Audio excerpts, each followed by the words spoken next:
Warga binaan dan kehidupan mereka di balik jeruji besi masih menjadi stigma negatif di masyarakat. Oleh sebab itu, dibutuhkan sebuah aksi positif untuk mengubah stigma masyarakat sekaligus memberikan pengalaman yang berguna untuk warga binaan.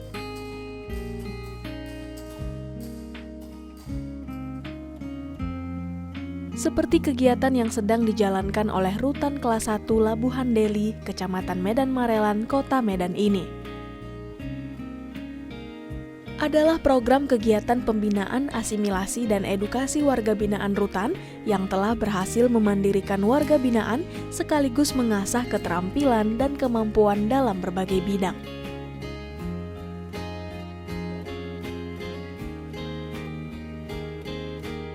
Program yang dikomandoi oleh Kepala Rutan Kelas 1 Labuhan Deli, Nimrod Sihotang ini disambut baik oleh warga binaan. Sebab, melalui program ini, mereka dapat mengasah kemampuan baru sebagai bekal untuk menjalani hidup saat kembali ke masyarakat.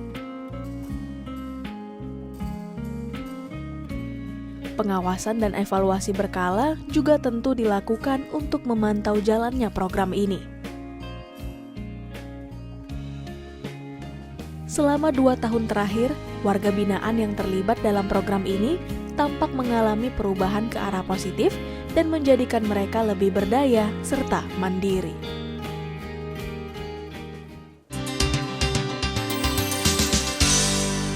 Rumah tahanan atau rutan memang terkenal dengan citra yang kurang baik. Namun di balik itu ternyata rutan juga dapat menjadi tempat belajar sekaligus titik balik bagi warga binaan untuk menjalani hidup dengan lebih baik lagi. Seperti rutan yang satu ini, pemirsa, yang membantu memberdayakan warga binaan dengan berbagai kegiatan pembinaan yang menarik. Untuk itu sudah hadir bersama saya Bapak Nimrod Sihotang selaku Kepala Rutan Kelas 1 Labuhan Deli. Horas Pak. Horas. Semangat sekali ya Pak ya. Semangat. Meski di tengah pandemi kita tetap semangat. Selalu always. Oke. Bapak apa kabar nih di tengah pandemi seperti ini? Udah lama nggak ketemu sama Bapak? Kabarnya sangat luar biasa, excited dan juga optimis. Optimis. Saya penasaran nih bagaimana penerapan protokol kesehatan COVID-19 di rutan yang Bapak baru saja memimpin. Iya. Untuk penanganan COVID, kalau semua lapas dan rutan, yaitu di bawah Direktur Jenderal Pemasyarakatan di Jakarta, Bapak Reinhard Silitonga, kita ada SOP untuk penanganan penyakit menular. Nah, itu sebelum ada COVID sudah ada SOP penanganan penyakit menular. Nah, di kita COVID ini merupakan salah satu penyakit menular. Nah, ketika COVID datang, ditegaskan kembali karena memang ini wabah yang baru ya. Nah, ada peraturan Dirjen tentang penanganan COVID, yaitu kita harus menyediakan wastafel, kita menyediakan hand sanitizer, menyediakan bilik steril, menyediakan pengukuran suhu sebelum pengunjung dan petugas memasuki areal perkantoran. Itu yang kita lakukan. Nah, bagaimana dengan warga binaan sendiri? Ngomong-ngomong, ada berapa banyak yang saat ini di Rutan Kelas 1 Labuhan Deli, Pak? Kita dari kapasitas 480 orang, hari ini ada 1.590 tahanan dan narapidana di Rutan Kelas 1 Labuhan Deli. Itu over kapasitas nggak, Pak? Kalau boleh meminjam kata-kata dari Ibu Utami, bukan lagi over kapasitas, overcrowded. Iya, jadi udah di atas dari over kapasitas. Nah, bagaimana Bapak menerapkan itu? Berarti, mohon maaf, tidak ada kasus, 0 kasus ya Pak? Ya, mudah-mudahan jauh ya dari kasus COVID-19. Mudah-mudahan untuk di dalam 0 kasus. Tetapi setelah kita rujuk ke rumah sakit, setelah dirawat 5 hari, 4 hari, dilakukan sesuai dengan protokol penanganan di rumah sakit, mereka melakukan rapid, setelah di rapid reaktif, lalu dilakukan swab. Ya. Ada 2 orang warga binaan kita yang positif di rumah sakit Bandung, mitra kerja kita. Oke. Nah, setelah itu warga binaan yang di dalam kita lakukan lagi rapid dari mana si warga binaan yang positif ini di kamar satu-satu misalnya. Kita lakukan rapid di kamar itu untuk memastikan apakah ada yang reaktif atau non reaktif. Nah, setelah kita lakukan itu yang dilaksanakan oleh tim medis kita, dokter dan perawat, ternyata non reaktif sehingga tidak kita lanjutkan ke swab. Baik Pak, semoga rutan kelas 1 Labuhan Deli ini tetap aman saja, apalagi jauh dari wabah COVID-19 karena penerapan tadi ya Pak ya yang ketat. Nah, terkait sekarang kita ngobrol soal program pembinaan tadi yang menarik gitu yang dimiliki rutan ini pemirsa. Bagaimana program memandirikan warga binaan sebenarnya yang ada di rutan yang Bapak pimpin ini? Ya, jadi sesuai dengan program daripada pemerintah pusat, yaitu dari Pak Presiden ya, Kementerian Hukum dan HAM. Nah, kami di Direktorat Jenderal Pemasyarakatan pada saat itu dijabat oleh Ibu Sri Pugu Budi Utami membuat namanya Resolusi Pemasyarakatan tahun 2020. Nah, beberapa poinnya adalah membantu ketahanan pangan, memproduktifkan narapidana, dan juga kita diikutkan untuk meningkatkan penyetoran pendapatan negara bukan pajak atau PNBP. Nah, sehingga kami di UPT melalui bimbingan Kepala Kantor Wilayah dan Kepala Divisi Pemasyarakatan, kita membuat namanya Sarana Asimilasi dan Edukasi. Nah, sarana asimilasi dan edukasi ini adalah merupakan turunan dari undang-undang bahwa pembinaan kepada narapidana itu dilakukan boleh dibaurkan dengan masyarakat, boleh dibaurkan ke tengah masyarakat. Gitu. Nah, di situ dia syaratnya adalah telah menjalani setengah masa pidana dan berkelakuan baik. Nah, sehingga kita membuat sarana asimilasi edukasi di rutan Labuhan Deli yang di dalamnya ada doorsmir, ada perbengkelan, ada servis AC, ada laundry, ada budidaya ikan hias, ada pembuatan papan bunga, ada pembuatan sapu lidi, dan yang terakhir kita kembangkan adalah kelahan pertanian. Wah, ini menarik loh Pak, tadi dari program yang disebutkan tadi. Jadi pemirsa di rumah juga kalau mau misalnya masyarakat mau berpartisipasi, ini kan juga terkait dengan bagaimana mengubah stigma masyarakat terhadap warga binaan Pak. Berarti boleh ya kalau mau benerin AC, betulin AC ke lapas? Boleh. Ada. Ke rutan gitu ya Pak ya? Iya, di rutan Labuhan Deli ada. Prosedurnya gimana Pak? Nah itu, jadi ini warga binaan yang kita pakai adalah yang kita pekerjakan adalah yang sudah menjalani setengah masa pidana.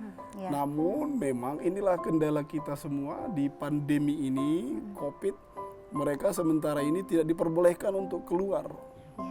Ya.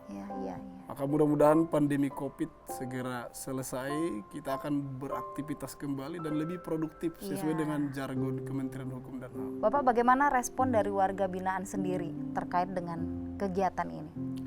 Warga binaan kita responnya sangat luar biasa ya. Nanti mungkin pemirsa atau masyarakat boleh melihat di YouTube kita apa yang mereka sampaikan terkait dengan pembinaan yang kita lakukan ini. Karena mereka mengetahui pembinaan ini bukan datangnya dari anggaran negara, tapi datangnya dari petugas-petugas yang ada di situ.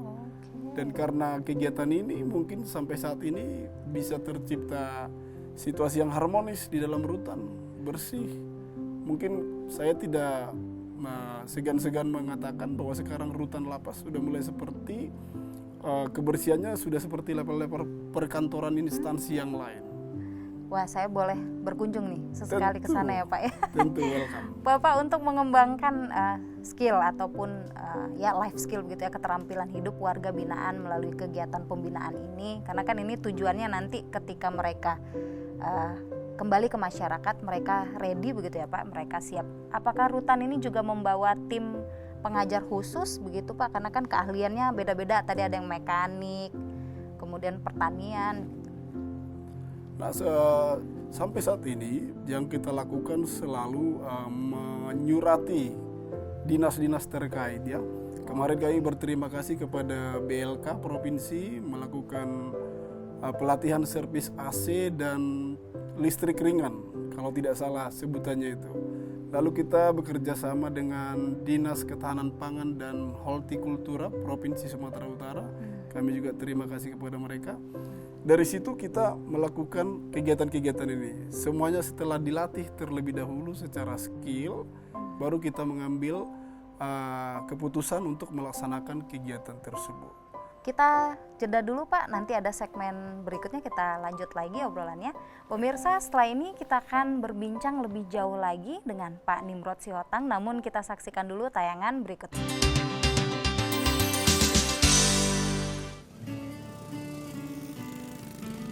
Pemandangan berbeda langsung tampak saat memasuki pintu gerbang lokasi program pembinaan, asimilasi, dan edukasi warga binaan milik Rutan Kelas 1 Labuhan Deli ini.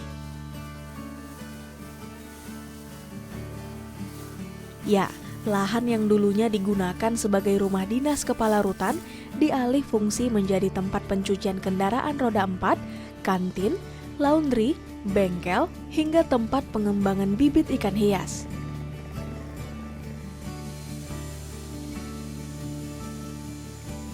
Seluruh unit usaha di lokasi ini dikerjakan langsung oleh warga binaan Rutan Kelas 1 Labuhan Deli sebagai proses pelatihan keterampilan selama menjalani masa penahanan. Setiap hari, warga binaan selalu mengisi kegiatan di tempat ini sambil diawasi oleh petugas rutan. Operasional program ini sendiri didanai oleh Koperasi Rutan Kelas 1 Labuhan Deli. Sedangkan hasilnya, sebagian akan disumbangkan untuk negara dan kantong pribadi warga binaan yang bekerja. Dari program ini, diharapkan warga binaan nantinya dapat memiliki keterampilan baru sebagai modal untuk menyambung hidup di tengah masyarakat. Selain itu, Rutan Kelas 1 Labuhan Deli ini juga turut memperkerjakan mantan warga binaannya. Seperti Mawel Sitompul, yang kini menjadi petani jagung di lahan pertanian milik Rutan. Ya, Rutan Kelas 1 Labuhan Deli saat ini diketahui sedang mengelola sekitar 12 hektar lahan yang digunakan untuk bercocok tanam. Bekerja sama dengan kelompok tani setempat, diharapkan lahan ini dapat produktif sehingga dapat mensejahterakan warga binaan dan warga setempat.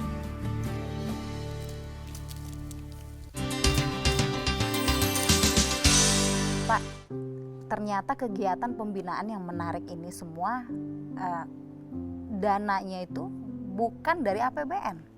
Benar. Jadi dari? Nah, ini dari Koperasi Petugas Rutan Kelas 1 Labuhan Deli. Dari pegawai? Betul. Pegawai rutan itu sendiri? Iya, benar. Termasuk Bapak berarti? Termasuk saya dan semua Uang petugas. pribadi Pak? Iya. Maka saya sebagai pimpinan berterima kasih kepada seluruh petugas.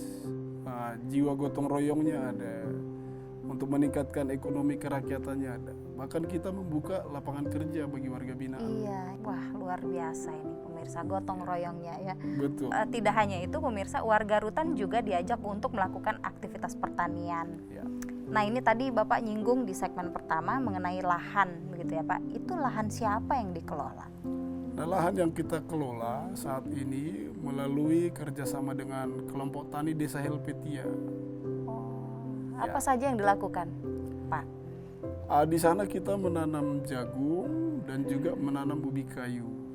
Nah, kegiatan ini adalah pengembangan dari kegiatan doorsmir dan perbengkelan dan yang lain.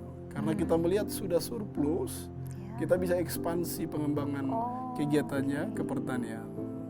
Saat ini lahan yang sudah kita kelola ada 9 hektar. 9 hektar. Nah, Ya. itu untuk ditanami jagung. Jagung dan ubi kayu. Dan ubi kayu. Betul. Nanti produk pertaniannya dijual kemana, Pak? Selama ini karena ini sudah, kalau untuk jagung udah yang ketiga, seperti siklus pendistribusian hasil pertanian di daerah Belawan, setiap panen sudah langsung ada yang datang ke sana. Bagaimana Bapak melihat program asimilasi dan edukasi ini ke depan, gitu, prospeknya seperti apa? Iya, saya pribadi dan juga sebagai kepala rutan melihat program ini sangat bermanfaat ya, dan juga program ini sangat menjawab apa yang dituduh, apa yang dipiralkan, apa yang diopinikan oleh masyarakat dan juga pemerhati-pemerhati pemasyarakatan. Tuduhannya seperti apa, Pak? Negatif semua ini kayaknya. Selama pengetahuan saya kebanyakan negatif. Contohnya, Pak? Contohnya ada pengendalian narkoba, konsumsi narkoba, judi online, ada prostitusi melalui media, adanya penyiksaan di dalam. Nah, itu yang kebanyakan dilihat oleh orang dari kita. Ya. Sementara Bapak melihat program ini? Nah, program ini akan menjawab tudingan-tudingan itu. Baik. Ya. Warga binaan yang tadinya di dalam hanya mungkin duduk-duduk, termenung, atau bahkan ada yang konsumsi narkoba, ada yang menjahati temannya sendiri. Tapi dengan kegiatan seperti ini, mereka bisa bermanfaat, bisa positif. Bahkan mereka bisa menyumbang pendapatan negara bukan pajak. Iya, untuk negara, ya. Betul. Pak ya. Jadi mereka tidak lagi menjadi orang yang termarginalkan begitu ya. Stigmanya negatif terus gitu ya, Pak ya, untuk warga binaan. Betul. Nah, apakah dampak positif atau perubahan perilaku bagi ex-warga binaan yang setelah mengikuti program ini kelihatan begitu, Pak, pada mereka? Ya, saya sangat melihat ini sangat kelihatan ya. Beberapa WBP yang datang, saya sudah kerja di sini, Pak. Keluarganya juga berterima kasih. Sekarang saya tidak ngasih duit lagi loh sama suami saya walaupun sedang menjalani pidana, malah dia ngasih uang sama saya. Nah, begitu. Namun kan ini tidak bisa kita jamin akan berjalan secara kontinu. Apabila mereka sudah keluar, maka ada tanggung jawab bersama, khususnya mungkin keluarganya sendiri, pemerintah daerah, dibantu oleh pemasarakatan. Iya, Pak, sudah berapa banyak yang Bapak dengar nih mantan atau ex warga binaan yang akhirnya dipekerjakan di luar gitu, di luar rutan, ketika sudah menjalani? Sudah sangat banyak ya. Banyak. Iya, sudah sangat banyak. Nanti di Messenger saya bisa kita lihat atau di Instagram saya bisa kita lihat, sudah banyak. Mungkin sudah tidak terhitung. Kita masih ada segmen terakhir, kita lanjut lagi setelah yang satu ini. Pemirsa, apa pendapat mereka tentang kegiatan pembinaan di Rutan Kelas 1 Labuhan Deli ini? Berikut tayangannya untuk Anda. Belum pernah dorsemir, pengalamannya di sini lah. Mungkin nanti setelah bebas ya kan, ada sedikit skill yang bisa dibawa dari dalam ini. Dorsemir bisa dibawa keluar, itulah paling. Kerja lah Bu, kalau bisa bebas, setelah bebas ada kerjaannya kan. Mudah-mudahan hati Pak Rutan bisa menerima kita kerja di sini kan Bu. Bukan hanya tahanan yang bisa dikerjakan kan. Kami juga yang setelah dari tahanan bisa jadi kerja di sini. Sama Bapak itulah yang harapannya. Tanggapan saya di sini untuk membantu lah, bisa membantu motivasi saya di sini membantu untuk pengalaman kerja. Itu aja Bu. Menambah pengalaman kerja kita. Untuk pengelasan bengkel kita pelajari di sini sedikit-sedikit, lama-lama bisa. Untuk kedepannya mungkin kita bisa saya kerjakan di luar gitu. Kalau program masuk Pak Sihotang juga, kalau bisa nanti harus kita perkembang lah ini. Pertanian dilanjut, antar pindah pun nanti Pak Sihotang, dimanapun perpindahannya ya dilanjutkanlah pertanian ini. Karena kami semua ini warga binaan di sini, kalau nggak ada Pak Hotang, kami pun kurasa nggak bisa juga bekerja.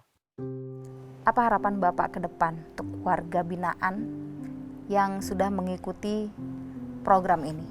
Ya, harapan kami tentunya sesuai dengan Undang-Undang Nomor 1295 tentang Pemasyarakatan, mengembalikan mereka menjadi manusia yang baik, ke tengah masyarakat. Itu harapannya. Dan mereka bagaimana supaya bisa diterima oleh masyarakat. Tentunya masyarakat harus membuka pintu maaf nih.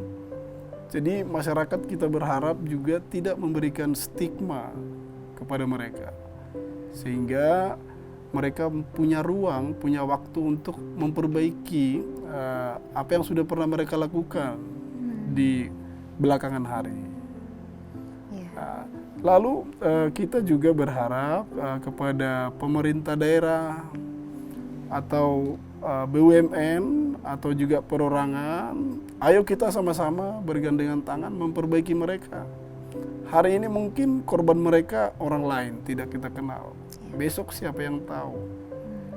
Tetapi kalau kita berikan suatu fasilitas ataupun wadah untuk tempat mereka berkreasi ataupun melakukan suatu aktivitas yang positif, mudah-mudahan tingkat kriminal di Sumatera Utara